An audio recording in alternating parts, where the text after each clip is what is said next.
karibu kwenye dabi ya Kariakoo, karibu kumtazama Simba Sport Club, lakini pia karibu kumtazama Young African. Vigogo hawa na nguli wa soka barani Afrika na duniani kwa ujumla wanashuka dimbani kwenye dimba la New Amani Complex DC1 Zanzibar kwa ajili ya kutafuta matokeo ama kupigania nembo yao kati ya wekundu wa Msimbazi na Young African. Nani ataibuka mshindi? Tupo hapa kwenye dakika 90 za mwamuzi, lakini pia tupo kwa ajili ya kukuletea matukio yanayoendelea dhidi ya Kariakoo dabi hii. Sasa je, kati ya Simba na Young African nani ataibuka ushindi? Tuambie hapo kwenye comment. Wewe shabiki ni wa timu gani? Lakini pia upo wapi? Unaitikia timu yako ushindi ukiwa mkoa gani? Tuambie hapo kwenye comment. Karibu, lakini kubwa kuliko ni tunaenda kutazama vikosi vya pande zote mbili. Walimu wameanza na mbinu za kiufundi, mwalimu wa wekundu wa Msimbazi, lakini pia mwalimu wa Young African ameanza na mbinu kuhakikisha wanawini mchezo huu. Na ikumbukwe mchezo huu hauna salia mtume, yani lazima mshindi apatikane aidha kwa dakika 90 ama kwa mikwaju ya penalty. Mshindi lazima apatikane. Je, klabu ya Young African na Simba Sport Club nani ataweza kuibuka mshindi? Karibu kwenye ngao ya jamii. Nikukumbushe, hakikisha umesubscribe na kubonyeza alama ya kengele. Kwa kufanya hivyo utakuwa umejiunga na familia hii ya michezo na burudani na utakuwa mtu wa kwanza kupata video kali kutoka kwetu. Sasa leo tunaenda kutazama mchezo ambao unakuwa na pressure sana. Mchezo ni wa dabi ya Kariakoo ambao unawakutanisha vigogo na nguli wa soka hapa Tanzania, na tunakumbuka mchezo mara ya mwisho walikutana pale kwenye dimba la Meja Jenerali Isamuhyo. Mchezo huo ulitamatika kwa Young African na Simba Sport Club kutoshana nguvu na kuondoka na sare ya goli 2-2 ambapo waligawana pointi 1-1. Lakini sasa ni dabi ya Kariakoo ambayo imehamia kwenye dimba la New Amani Complex DC1 Zanzibar. Nani ataibuka mshindi? Tunasubiri dakika 90 za mwamuzi, lakini tunaanza kuangalia vikosi vya walimu ambao wamekuja na mbinu tofauti kuhakikisha wanawini mchezo huu. Tukianza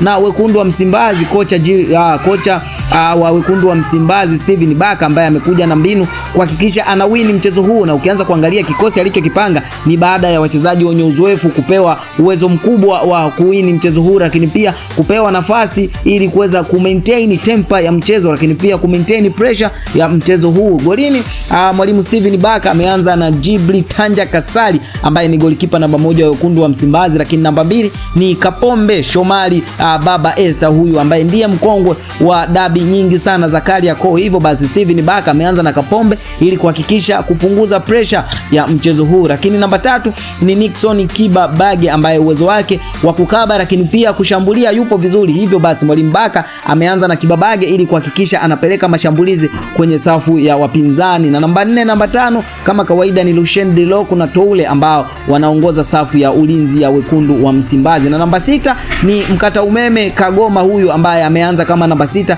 na ni mzoefu pia kwenye dabi za Kariakoo. Na namba 7 ni Geye ambaye alifunga kwenye dabi ya mwisho ya Kariakoo kwenye dimba la Meja Jenerali Isamuhyo kwenye sare ya goli 2-2. Geye alifunga goli 1. Na namba 8 ni Jibli ni Jabal ambaye ni ingizo jipya la wekundu wa Msimbazi, amepata nafasi ya kuanza. Lakini namba 9 ni Eli Mpanzu ambaye kibisa wana, huyu tunafahamu uwezo wa Eli Mpanzu. Lakini namba 10 ni Kratos Chota Chama ambaye hakuna haja ya kumuelezea. Wanasimba wote, wanasoka wote hapa Afrika na Tanzania kwa jumla wanaelewa uwezo wa Kratos Chota Chama. Na namba 11 ni Oula. Naam, sasa hichi ndicho kikosi cha wekundu wa Msimbazi ambacho kinashuka dimbani leo hii kumenyana dhidi ya Young African. Moja kwa moja ukianza kuangalia nature ya kikosi ni kwamba mwalimu anahitaji matokeo, kwa maana ukianza kuangalia wachezaji aliowaweka ambao wenye kasi zaidi, ukianza kuangalia Nixon Kibabage ambaye ana uwezo kama fullback wa kupanda pia, lakini ana uwezo wa kushuka, ni mzuri sana kwenye kutengeneza nafasi za mwisho. Ukianza kuangalia kama mchezaji kama Geye ambaye ana speed pembeni, lakini pia ana maamuzi. Oula ambaye amekuwa ni mchezaji mzuri, lakini Kratos Chota Chama katikati kwa ajili ya kutengeneza nafasi kuhakikisha Simba Sport Club wanawini mchezo huu wa leo. Hao ni wekundu wa Msimbazi na hizo ndizo mbinu za wekundu wa Msimbazi walioingia nazo. Sasa tugeuke upande wa pili wa watani wa jadi Young African, ambao namba 1 kocha wa Young African ameanza na Jiji Jiara ambaye ni golikipa namba 1 wa Young African. Namba 2 ni Yao Kwasi Otoula. Tunafahamu uwezo wa Yao Kwasi Otoula, ni fullback namba 2, lakini ana uwezo wa kuzuia, lakini pia ana uwezo wa kushambulia, kumwaga maji ili kutengeneza nafasi kule mbele. Lakini namba 3 ni Zimbwe Junior, mkongwe huyu ambaye tunafahamu uwezo wake, amecheza dabi nyingi sana za Kariakoo, hivyo basi ana uzoefu na anajua dabi za Kariakoo. Na namba 4 ni Ibra Abdullah Baka na namba 5 ni Dickson Jobu. Hawa ndio ambao wanatengeneza safu ya ulinzi ya klabu ya Young African. Dickson Jobu ambaye ana akili nyingi sana, big brain defender, uwezo wake wa kuzuia lakini pia uwezo wake wa kutuliza akili upo juu sana, ndiye team captain wa Young African. Lakini namba 6 ni Duke Abuya ambaye tunafahamu uwezo wake, kiungo punda huyu mwenye uwezo wa kustahimili dakika 90 zote. Lakini namba 7 ni Kangwanda ambaye amepata nafasi ya kuanza, ni ingizo jipya hili la Young African, amepata nafasi ya kuanza kwenye mchezo huu wa dabi ya Kariakoo. Je, nini ataonesha?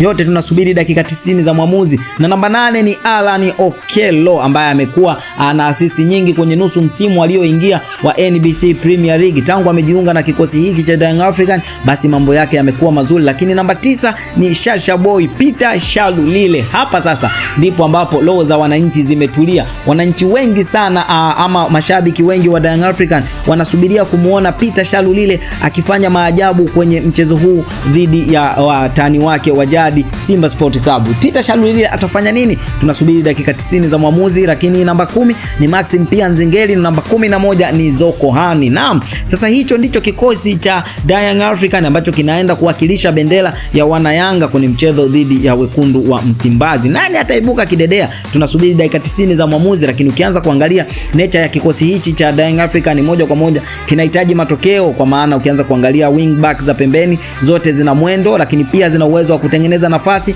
Zimbwe Junior ambaye amecheza mechi nyingi sana za dabi ya Kariakoo, ana uzoefu na kucheza na wajiri wake wa zamani Simba Sport Club. Lakini Yao Kwasi Atoula mwenye uwezo mkubwa sana wa kukaba akiwa pembeni, tunafahamu uwezo wake. Lakini pia pale katikati Dickson Jobu na Baka wenye uwezo mkubwa na wametengeneza pacha nzuri sana kwenye msimu uliopita wa 2025 2026. Alan Okello amekuwa na msimu mzuri tangia ajiunge na wananchi hawa wana Jangwani. Maxim Pia Nzengeli ameamua gemu nyingi sana za dabi ya Kariakoo, hivyo basi anaingia bila pressure kwenye mchezo huu, kwa maana wao ni kama mchezo wa kawaida. Sasa hivi vikosi vyote vinaenda kumenyana leo hii. Sasa wewe shabiki wa Young African, shabiki wa wekundu wa Msimbazi, utuambie unaitakia timu yako ushindi ukiwa mkoa gani, na utuambie wewe unatutazama ukiwa mkoa gani. Tuambie hapo kwenye comment. Hii ni Tumboni Media, hadi wakati mwingine tukutane kwenye tukio lingine. Bye bye.